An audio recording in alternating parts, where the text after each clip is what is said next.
नई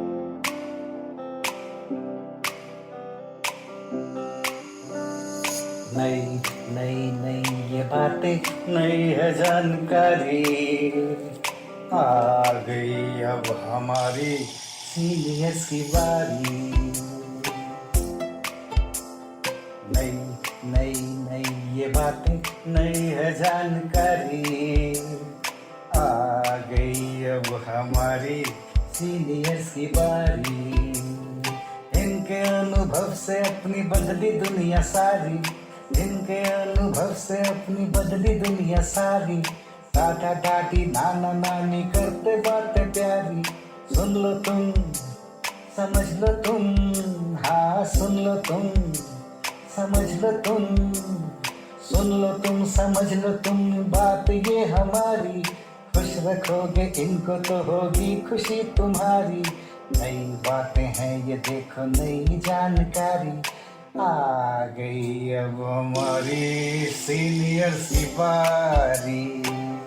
किस्से कहानियां, सेहत और विज्ञान की बातें, रेडियो कार्यक्रम अनुभव में सीनियर्स की बात, सीनियर्स के साथ। राष्ट्रीय सामाजिक रक्षा संस्थान, सामाजिक न्याय और अधिकारिता मंत्रालय, भारत सरकार एवं मीडिया फॉर कम्युनिटी फाउंडेशन और अनुग्रह दिल्ली के संयुक्त तत्वावधान में प्रस्तुत करता है वरिष्ठ नागरिकों के लिए ऑडियो श्रृंखला अनुभव 2.0। इस कार्यक्रम की रूपरेखा बनाई है डॉक्टर आर श्रीधर ने, जिसमें आशीष तिवारी का संयोग है। इसका समन्वय और आयोजन आभा चौधरी द्वारा किया जा रहा है। इसका संपादन किया है फरजीन सुल्तान ने और इसकी साक्षात कार्यकर्ता है दिव्या।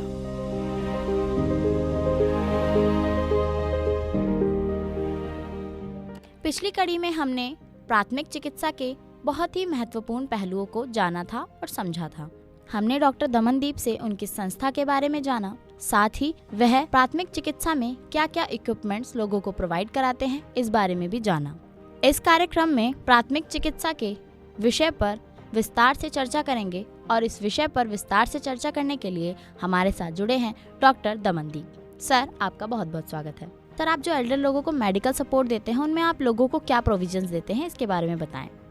देखिए, मेडिकल सपोर्ट की अगर हम बात करते हैं, सपोर्ट में हम उनको सिर्फ एडवाइस ही कर पाते हैं, जो भी हमारे साथ बेस्ट रहता है कि अगर आपको उनकी क्वेरी है कि हमें ऑक्सीजन कंसंट्रेटर ही चाहिए, मगर प्रिस्क्रिप्शन के ऊपर कई बार डॉक्टर्स मेंशन करते हैं कि नो, आपको नीड कंसंट्रेटर की नहीं है, आपकी नीड सिलेंडर की भी नहीं है, आपको एक नेबुलाइजर चाहिए। डॉक्टर ने कहा था कि भाप वाली मशीन, उन्हें लगा सांस वाली मशीन। तो ये एडवाइसेस जो है ये हम उनको साथ के साथ दे देते हैं कि आपकी प्रोक्योरमेंट से पहले आपकी जो ज़रूरत है वो ये है, तो आप एक बारी कंफर्म कर लें और उसके बाद ही फिर आप हमसे एक बारी संपर्क कर लें। जी सर, साथ ही मैं ये भी जानना चाहूँगी कि वरिष्ठ नागरिक आपसे किस प्रकार से सलाह ले सकते हैं।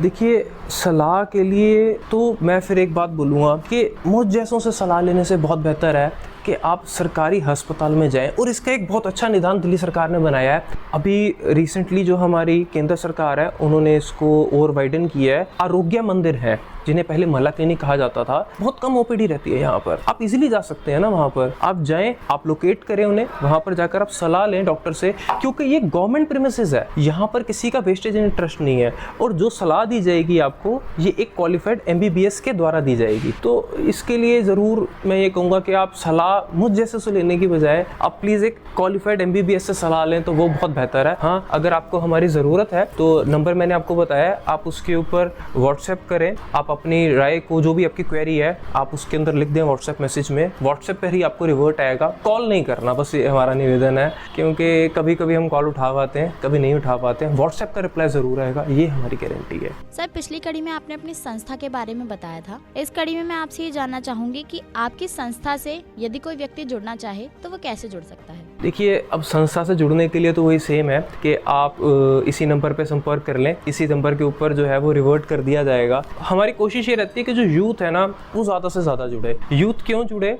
क्योंकि यूथ अगर इस चीज़ से समाज सेवा के अंदर नहीं जाएगा तो यूथ नशे की तरफ जाएगा, और वो बहुत जो है वो गलत काम है। आज भी अगर हम देखते हैं तो फ्लाईओवर्स के नीचे सिरिंजेस पड़ी हुई हैं, वैक्सीन की कई बॉटल्स पड़ी हुई हैं। हम रिग्रेट जरूर कर सकते हैं कि फार्मेसी से नहीं ली गई, चोरी कर ली गई, कुछ भी, मगर देखिए कहीं ना कहीं नुकसान तो हो रहा है ना। और इस बात की कोई गारंटी नहीं है कि ये जिन्होंने नशा किया वो अब इसके बाद किसी कॉमन पीपल को हार्म नहीं करेंगे। वो सेम नीडल से अगर दूसरे को हार्म कर रहे हैं तो वो ट्रिपलेट के अंदर इन्फेक्शन को स्प्रेड कर रहे हैं, सब एफर्ट्स कर रहे हैं, हेल्थ मैनेजमेंट डिपार्टमेंट्स, एजेंसी सब कोशिश कर रहे हैं इसको कंट्रोल करने के लिए, मगर नागरिक की भी जिम्मेदारी है। अक्सर हमारे सर एक बात करते हैं कि हम सभी जब जैसे अगर मैं अपने प्रोफेशन की बात करूं, मैं एकेडमिक्स में हूं, तो बच्चा कहता सर ये हमारा हक है, आपको अच्छे मार्क्स देना हमारा हक है ना, हमें अच्छा पढ़ाना आपका हक है, हमें हमारा हक चाहिए।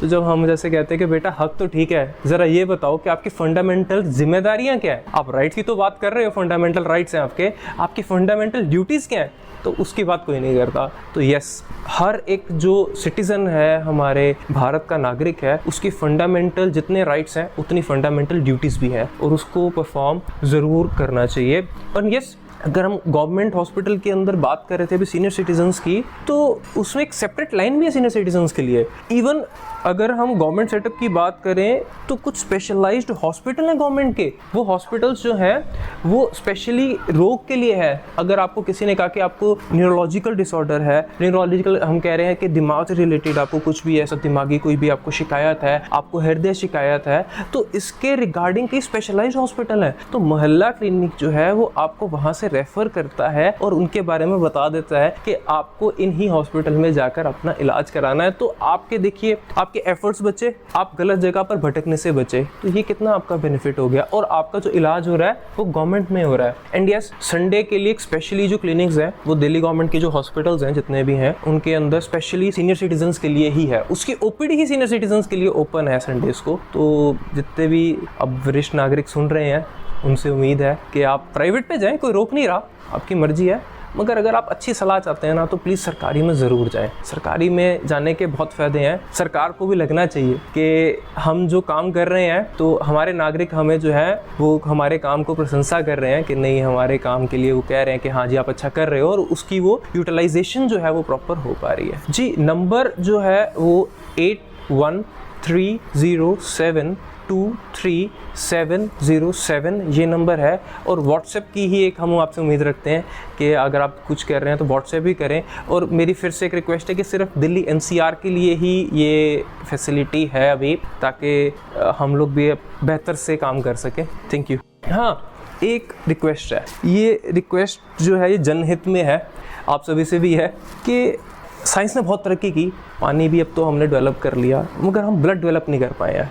ब्लड जो है वो हमेशा डोनेट ही किया जाता है। और आज भी अगर आप देखें, फेसबुक को ओपन कर लें, मैं तो अपनी बात ही नहीं करता, फेसबुक ट्विटर को ओपन करें, आप उसमें ब्लड डोनेशन डालें, ऊपर सर्च करें, तो आपके पास आएगा कि कितने लोग ब्लड की डिमांड कर रहे हैं और गवर्नमेंट हॉस्पिटल्स में कर रहे हैं। ऐसा क्यों है? क्योंकि हमें यही नहीं पता कि ब्लड डोनेट करना कहाँ है, ब्लड डोनेट करना क्यों है, तो इसकी अवेयरनेस बहुत ज़्यादा ज़रूरी है। ब्लड को डोनेट ज़रूर करें। और अगर मैं अपनी बात करूं तो प्रेफरेबली गवर्नमेंट के जो सेटअप्स हैं, गवर्नमेंट का जो ब्लड डोनेशन सिस्टम है, गवर्नमेंट के जो ब्लड बैंक्स हैं, वहाँ पर आप ब्लड डोनेट करें, या फिर रेड क्रॉस के ब्लड बैंक्स को भी आप रेफ़र कर सकते हैं, क्योंकि उनका एक थैलेसीमिया का प्रोजेक्ट चल रहा है। थैलेसीमिया एक ऐसी बीमारी है जिसके अंदर खून अपने आप बन नहीं पाता है, तो आप उस प्रोजेक्ट को सपोर्ट कर सकते हैं। उसके सपोर्ट के लिए आप ब्लड डोनेशंस के लिए रिक्वेस्ट कर सकते हैं, आप कैंप्स को ऑर्गेनाइज करवा सकते हैं।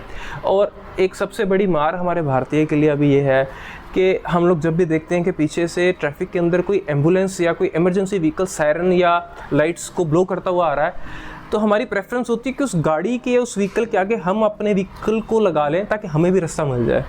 हम ये नहीं सोचते हैं कि वो गाड़ी किसी की ज़िंदगी बचाने के लिए दौड़ रही है।